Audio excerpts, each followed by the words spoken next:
네, 정치권의 이슈와 정책 분석을 통해 여론의 심장을 저격하고 민심의 흐름을 날카롭게 꿰뚫어 보겠습니다. 여심저격, 최수지 국민의힘 서울시 의원, 안기령 더불어민주당 상근부 대변인 나오셨습니다. 반갑습니다. 네, 안녕하세요. 네, 안녕하세요. 저희가 주어진 시간이 그렇게 많지는 않기 때문에 바로 본론으로 들어가 보도록 하겠습니다. 자, 오늘 국회 교육위에선 이주호 교육부 장관과 조희연 서울시 교육감이 출석을 한 가운데 그 서희초 사건 관련 현안 질의가 있었습니다. 가장 큰 쟁점 바로 그 학생 인권 조례였는데요. 국회는 물론이고 참 그 교육 현장에서도 찬반이 팽팽한 학생 인권 조례. 오늘 여심저격 정책 토론에서 먼저 살펴보도록 하겠습니다. 자, 먼저 그 안 대변인님께 네, 질문 드리겠습니다. 정부 여당은 학생 인권 조례를 대대적으로 아주 손을 봐야 한다. 그리고 야당은 본질을 벗어난 혐오 정치다. 이렇게 공방을 벌이고 있는 것 같습니다. 자, 학생 인권 조례가 도대체 뭐길래 여기서부터 시작을 해야 될 것 같은데 어떤 내용입니까? 네, 학생 인권 조례 그 말 그대로 학교 생활에서 학교 교육 과정에서 학생들의 인권과 존엄, 권리가 보장될 수 있도록 각 교육청에서 제정한 조례를 뜻합니다. 각 교육청에서 제정을 하는 건데요. 2010년에 경기도 교육청을 시작으로 서울, 광주, 전북, 충남, 제주 이렇게 6곳 그리고 인천에서는 학교 구성원 인권 증진 조례라는 이름을 쓰고 있는데 이렇게 인천의 조례까지 포함하면 전국적으로 모두 7개 광역지자체에서 시행되고 있습니다.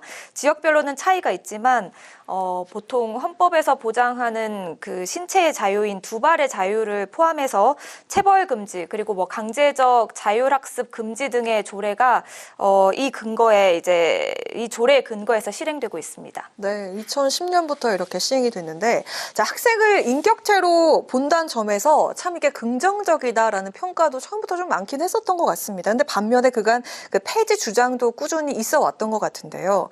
자, 윤재욱 원내대표도 학생 인권 조례는 학생 반항을 조장하는 조례다. 그리고 학부모 갑질 조례다. 이렇게 이야기를 했습니다. 네. 일단 몇 가지 사례를 조금 말씀드리자면은 이 학생 인권 조례가 강화되고 이후에 수업 시간에 교실에서 라면 먹방, 라이브 방송을 하는가 하면요. 또 예를 들면 교단에 들어눕고 휴대폰을 쓰지 말라고 하면 이게 사생활 침해입니다라고 이야기를 하는가 하면 아니면은 좀 교사들이 그런 좀 방법을 많이 사용하잖아요. 교육할 때 칭찬 스티커를 주었다고 못 받은 아이의 학부모가 이제 이거는 차별이다 해가지고 아동학대 신고를 하는 일까지 있었습니다. 네, 숙제를 내줬다고 가정 파괴범이다라는 이야기를 듣는가 하면 좀 살인 협박까지도 받는 교사가 있었다고 합니다. 이게 학교 현장에서는 학생 인권 조례가 뭐 차별받지 않을 권리 그리고 사생활 자유 이렇게 규정하고 있는데 이 학교 현장에서 실제로 보면 조금 남용되는 사례가 앞에서 말씀드린 예시처럼 좀 많이 일어나고 있거든요. 학부모가 이렇게 뭐 우리 아이 담임을 맡고 있을 때 결혼을 하지 말라, 임신을 하지 말라 이런 이야기까지 오고 가는 상황이라고 합니다. 그러니까 그게 선생님께 이야기를 한 건가요, 학생이? 네, 학부모가요. 학부모가? 네. 그래서 이런 좀 개개인을 향한 교사에 대한 존중 자체가 없다 보니까 이게 교육 현장에서 선순환적으로 굴러가야 되는 학생 인권의 보호와 교사 인권의 보호까지가 좀 안 이루어지고 있는 상황이라고 저는 생각을 하고요. 이 고민을 해가는 과정 속에서 어떻게 해야 아이들의 자유를 얼마 정도로 규정을 해야 하는지 어디까지가 과연 이 교육 현장 속에서 옳은 방향인지 좀 이야기를 해보고 철저하게 고민을 해봐야 된다라고 생각이 들었습니다. 네, 그 최 의원님 이야기를 또 들어보니까 교권 침해는 정말 확실히 그 추락이 많이 된 것 같긴 합니다. 하지만 이 원인이 바로 학생 인권 조례일까라는 생각을 해보게 될 수 있는데요. 참 그 양측 주장이 팽팽하게 맞서고 있는 상황입니다. 자, 하나씩 먼저 따져보도록 하겠습니다. 자, 먼저 이 학생 인권 조례 때문에 교권 침해가 늘었다라는 주장, 근본적인 원인은 아니더라도 학생 인권 조례가 그 교권 침해 일정 부분 일조를 했다. 이 주장은 좀 어떻게 보십니까? 현재의 교권 침해, 교권 추락은 여러 가지 요인이 복합적으로 작용한 결과가 아닐까 생각이 듭니다. 네, 조금 전에 최수지 의원께서 이야기하신 것처럼 우리 아이의 담임 선생님은 결혼하지 않았으면 좋겠다. 뭐 이제 학기 동안은 이렇게 이야기를 하시는 것처럼 갑질 학부모의 문제도 분명히 존재를 하는 것이거든요. 그런데 단순히 학생 인권 조례 때문에 교권이 침해됐다, 교권이 추락됐다 이렇게 일반화하는 건 어렵다라는 말씀을 먼저 드리겠습니다. 제가 아까 이 학생 인권 조례라는 건 각 교육청마다 시행이 되는 것이고 전국적으로 7곳에서 시행이 되고 있다고 말씀을 드렸잖아요. 그러면 학생 인권 조례가 시행되고 있지 않은 나머지 지역에서는 네. 지금 선생님들의 권리가 보호되고 있습니까? 그렇게 볼 그렇게 수 생각해 볼 없을 수 것 네. 같거든요. 그리고 한 언론사에서 연도별, 지역별 전국 교권 침해 현황을 조사한 것이 있어서 가지고 와봤습니다. 네. 서울의 경우에는 서울? 조례 제정 당시에 학생 인권 조례 당시에 교권 침해 사례가 가장 높았는데 이후에 조금씩 감소를 했고요. 경기도는 제정 이후에 폭증을 했고요. 광주는 제정 이후에 감소했고 충남은 제정 이후에 증가했습니다. 지역별로 다르네요. 네, 이렇게 지역별로 학생 인권 조례의 영향을 일반화하기 어렵다라고 일단은 결론을 내릴 수가 있고요. 정부와 여당은 어쨌든 그 학생 인권 조례와 교권 침해 사이의 인과관계를 지금 상정을 하고 학생 인권 조례의 그 개정을 추진하는 것일 텐데 이런 조사 결과를 볼 때 인과관계는 물론이고 상관관계조차도 아직 뭐 확정되지 않았다, 드러나지 않았다라는 말씀을 먼저 드리겠고요. 그래서 아까 말씀드렸던 것처럼 교권이 침해되는 요인과 양상은 다양한데 이게 학생 인권 조례 때문이다 이렇게 단순히 보는 것은 굉장히 위험한 시각 같습니다. 네, 일반화시키기엔 무리가 있다는 주장인데요. 자, 그리고 또 있습니다. 그리고 교육부가 이태규 국민의힘 위원실에 제공한 2017년부터 2021년까지 교권 침해 현황 자료를 분석한 결과가 있습니다. 학생 인권 조례가 있는 광역시도 교사 100명당 교권 침해 건수가 연간 0.5건인데 없는 곳은 0.54건으로 더 많거든요. 자, 이 정부 여당의 주장과는 좀 배치되는 결과잖아요. 어떻게 보십니까? 교권 침해 사례가 서울시 같은 경우에는 줄어드는 게 아니라 이제 교사들이 이렇게 해서는 나만 피해를 보는 상황이 일어나기 때문에 그냥 신고 자체를 안 해버리는 거거든요. 네. 문제를 만들고 싶지 않으니까요. 이번에 그 서울 서초구에 있는 초등학교 사안만 해도 이 두 학생이 연필을 가지고 장난을 치다가 이제 학부모들이 학교에 오셨고 그 극단적 선택을 하게 된 교사와 조금 갈등이 있었습니다. 그리고 그 주말에 좀 어떤 대화가 오갔는지에 대해서 지금 경찰 수사도 가장 집중을 하고 있는 것으로 알고 있거든요. 교육부랑 교육청, 강남 서초 교육지원청까지 해가지고 합동조사단까지 꾸렸다고 하니까 이런 것들은 좀 드러나게 될 것이다라고 생각이 드는데 다만 그 과정에서 지금 밝혀지고 있는 부분이 교사가 학교에다가 10차례 이상 상담을 신청을 했었습니다. 하지만 그럼에도 불구하고 교사가 원하는 뭔가 이렇게 디렉션이나 지시나 학교에서 해주는 그런 액션이 없었기 때문에 그렇기 때문에 교사가 좀 극단적인 선택을 한 것이다라는 보도가 계속 나오고 있고 사실 방금 전 그 조희영 교육감 같은 경우에도 그 교육위원회 상임위 회의에서 이렇게 이야기를 했거든요. 사실 좀 학교 일선에서 좀 민원이 발생하고 하면은 사실 우리 교육청도 학부모나 학생 쪽으로 접근을 하는 게 아니라 교사를 질책하는 방향으로 조금 접근을 했던 게 사실이다라고 이야기를 했었는데 양천구에서 일어났던 그 교사 폭행 사건 있지 않습니까? 네. 그것도 마찬가지고 조금 교권보호 심의가 열리기 전까지 한 달이 걸렸다고 하거든요.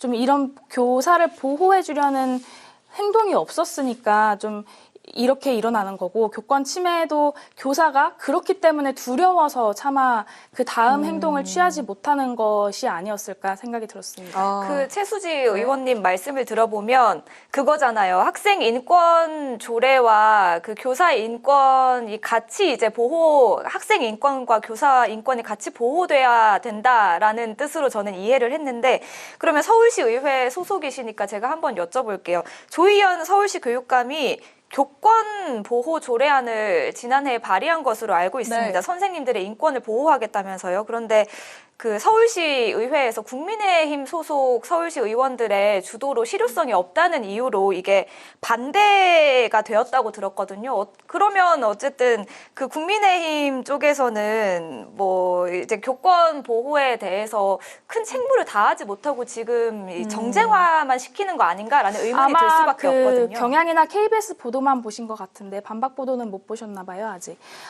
그 조희연 교육감이 제출했던 교권 보호 조례 같은 경우는 교권 보호 조례가 아니고 교육 활동을 위한 조례인데 내용이 상담을 하는 아니면은 그 학부모들의 민원을 대신하는 전화 콜센터를 운영하겠다라고 콜센터. 해가지고 네. 말도 안 되는 예산을 가지고 와서 이걸 같이 추계까지 해서 같이 심의를 해주십시오. 가지고 왔던 거고요. 국민의힘 입장에서는 그런 콜센터를 운영하는 게 아니라 이게 교권이 어떻게 되면 정말로 보호가 될 수 있는지 강화하는 조례안을 사실 저희는 준비해서 발의를 했습니다. 그런데 뭐 이런 이야기도 있더라고요. 학부모 부담이 우려된다라고 하면서 콜센터라기보다는 악성 민원을 방지할 수 있는 자동 녹음 전화기 도입 같은 경우에도 반대를 했고요.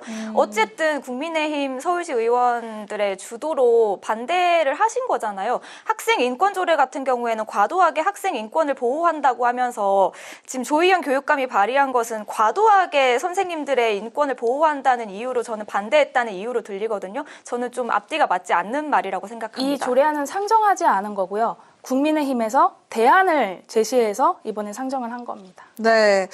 자, 일단 그 학생의 권리에 대한 그런 이야기들은 많이 있었지만 학생이 또 정작 지켜야 할 의무에 대해서는 사실 빠져 있는 게 사실인 것 같습니다. 그 뉴욕에는 학생 권리 장전이라는 게 있는데, 자, 여길 봐도 그 학생이 지켜야 할 그 의무에 대해서 규정이 있거든요. 우리는 너무 그런 균형적인 게 없다. 우리는 내용이 그런 게 없다라는 그런 이야기들이 있는데, 자, 이에 대해서 어떻게 생각하십니까? 그 서울시를 예를 들어도 조희연 교육감이 뭐 학생 인권 조례에 책무성 조항을 좀 넣어서 보완하겠다, 이렇게 검토하겠다라고 밝혔는데 현재에도 서울시 학생 인권 조례를 보면 제4조의 책무 규정이 있기는 합니다. 학생은 교사 및 다른 학생 등의 타인의 인권을 침해하여서는 안 된다. 학생은 학교의 교육에 협력하고 정해진 학교 규범을 존중하여야 된다. 이런 그 규정이 명확히 있기는 하거든요. 하지만 지금 학생 인권 조례에서 학생들이 차별받지 않을 권리, 사생활의 자유 이런 것들만 좀 부각이 되다 보니까, 그리고 이런 것들만 과도하게 아까 최수지 의원께서도 뭐 칭찬 스티커 이런 이야기를 하셨지만 과도하게 좀 남용이 되다 보니까 학생 인권 조례가 무조건 학생의 자유만을 보장하는 거다 이렇게 좀 보이는 면이 있는 것 같은데, 이런 책무 규정도 있다는 게 학생과 좀 학부모 이렇게 알려야 될 필요가 있는 것 같습니다. 책무 규정이 있었군요.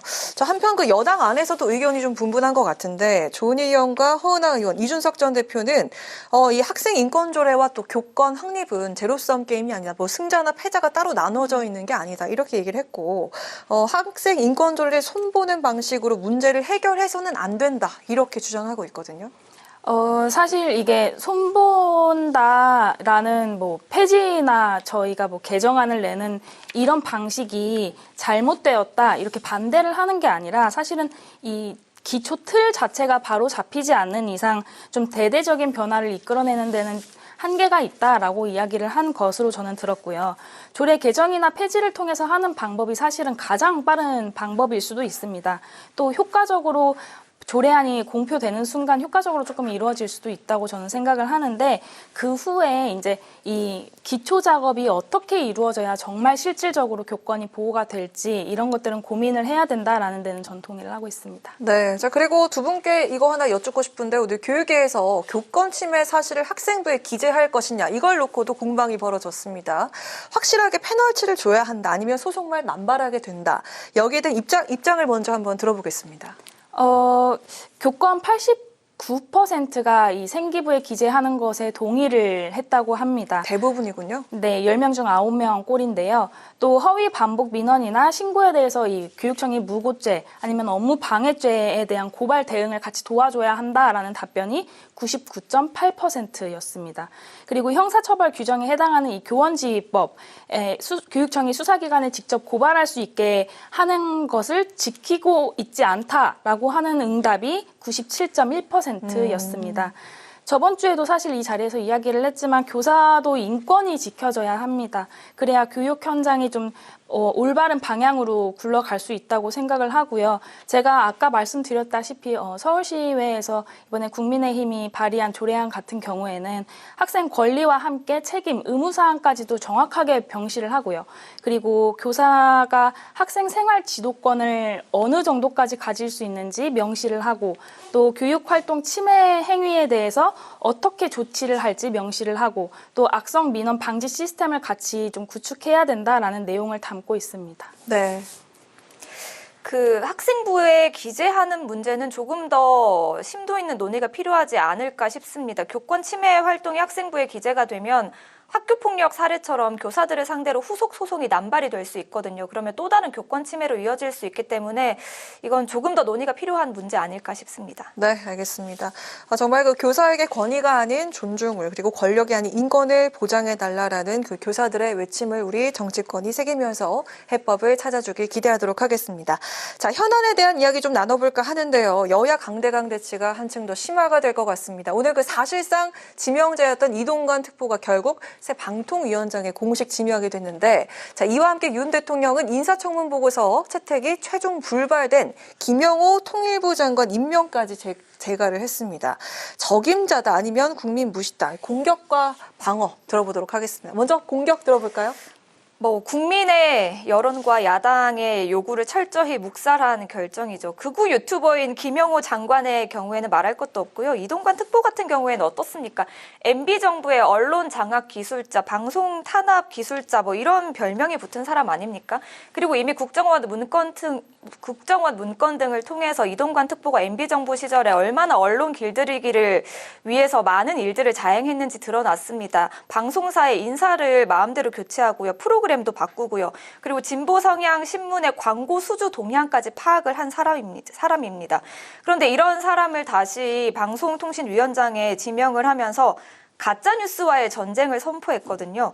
MB정부 때 이루지 못했던 언론 장악의 꿈을 다시 실현하겠다는 것인지 두 귀를 의심했습니다. 어떤 뉴스가 가짜 뉴스입니까? 정부에 불리한 뉴스는, 정부를 비판하는 뉴스는 가짜 뉴스라고 보는 것인지, 전두환 시절에 땡전 뉴스를 부활시키겠다는 것인지 좀 의문이 들었습니다. 게다가 이동관 특보 같은 경우에는 이런 방송 탄압, 언론 장악 이런 문제뿐만 아니고 농지법 위반, 그리고 아들의 학교폭력 은폐, 부인의 인사청탁까지 여러 공직자로서 부적절한 여러 의혹과 논란에 휩싸여 있거든요. 그러니까 오죽하면 기자들의 80%가 이동관 특보의 임명을 반대하겠습니까? 국민의 60%도 반대하고 있습니다. 네, 야당이 이렇게 제동을 걸고 있는데 사실 이렇게 이동관 특보가 지명이 되면서 방송을 정상화시키겠다라는 그런 취지로 지명이 된 거거든요. 방어해 주시죠.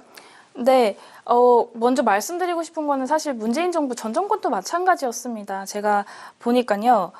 이인영 전 통일부 장관 같은 경우는 국회 여야 합의 없이 임명된 첫 장관이라는 별명을 가지고 있고요. 박근혜 정부는 이 청문 보고서 없이 채택된 그런 장관들이 박근혜 정부는 10명이었고 이명박 정부는 17명. 근데 문재인 정부는 35명이 넘습니다. 수치로 따지면 훨씬 더 많은 인원이네요. 네, 그렇죠. 그래서 지금 야당이 이렇게 인사청문회에서 청문 보고서가 채택되지 않고서는 이렇게 임명을 하는 것이 맞냐라고 이야기는 하는 것은 저는 사실 할 얘기가 없어야 되는 게 아닌가라는 생각이 들었고. 문재인 정부 전체의 수치와 지금 1년이 조금 넘은 윤석열 정부의 그 장관 임명 수치를 비교하는 건 적절하지 않은 것 같고요. 그리고 문재인 정부가 잘 못했다고 해서 그렇게 하지 않겠다고 하면서 정권을 잡은 거 아니겠습니까? 그런데 지난 정부도 이렇게 했으니까 우리도 이렇게 하겠다라는 변명은 저는 이렇게 적반하장인 것 하겠다라고 같습니다. 이야기를 하는 건 아니고요, 사실은. 네, 이야기해 주시죠. 네, 그리고 이게 대통령 직속기관입니다. 그래서 뭔가 방송통신 규제나 이용자 보호 업무를 좀 다 할 수 있도록 야당에서도 도와줘야 되는 게 아닌가, 좀 정책과 규제를 바르게 이끌어 나갈 수 있도록 함께 힘을 합쳐 나가는 게 맞는 방향일 것 같다라는 생각이 들었습니다. 정책과 규제를 바로 이끌어 나가기 위해서 적임자가 임명이 되었다면 이렇게 반대를 하지 않겠죠. 그리고 따져봐야 할 문제지만 윤석열 정부가 지금 한상혁 위원장의 정치적인 편향성을 들어서 억지로 몰아내려는 시도를 하지 않았습니까? 그러면 적어도 이런 정치적 편향성이 없는 인물을 앉혀야죠.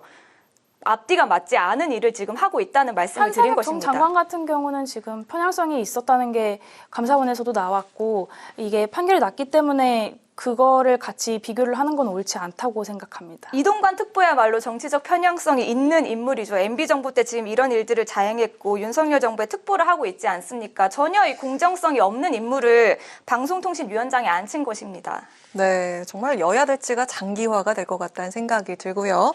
자, 마지막 질문 드리도록 하겠습니다. 새벽까지 이어진 국토부 전체 회의 이후 의혹 규명과 해법 도출은커녕 원희룡 장관의 그 오물 발언 그리고 야당의 국정수사 요구로 더욱 확전이 되고 있는데요. 자, 어제 그 양평 현장을 찾은 원희룡 장관이 가장 많이 받은 질문은 그래서 우리 고속도로는 어떻게 되는 겁니까? 였습니다. 평행선을 달리고 있는 이 고속도로 공방.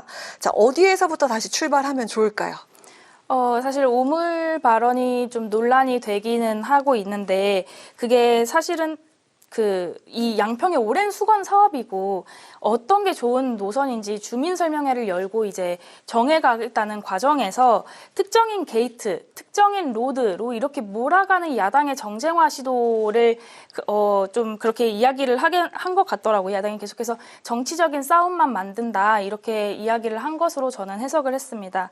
그리고 시간 낭비를 하는 것보다는 이게 이제 주민 설명회 갖고 전문가 검증까지 거쳐서 사업을 정상화해서 고속도로를 본 트랙 위로 다시 올려놓겠다라는 의지로 저는 봤습니다. 네, 원희룡 장관이 이걸 오물이라고 표현을 했어요. 네, 뭐 정치적 오물이 제거되면 뭐 다시 사업을 추진할 수 있겠다라고 했는데 간단합니다. 서울 양평 고속도로의 종점이 노선이 윤석열 정부 들어서 바뀌었습니다. 그리고 그 바뀐 인근에 김건희 여사 일가의 땅이 있습니다. 그렇다면 누가 이득을 보나요? 김건희 여사 일가가 보겠죠. 그러니까 국민과 야당은 당연히 의혹을 제기하는 것입니다. 그런데 어제 국토부 전체 회의에서 원희룡 장관은 여기에 대한 명백한 해답을 내놓지 못했습니다. 사실 처음에 논란이 불거졌을 때 국토부 전체 회의가 열리지 못했거든요. 원희룡 장관이 윤석열 대통령 부부와 함께 그 순방을 떠났습니다. 해외 순방을 떠나느라 한 3주 정도 연기가 된 다음에 열린 전체 회의였어요. 그래서 저는 그 3주 동안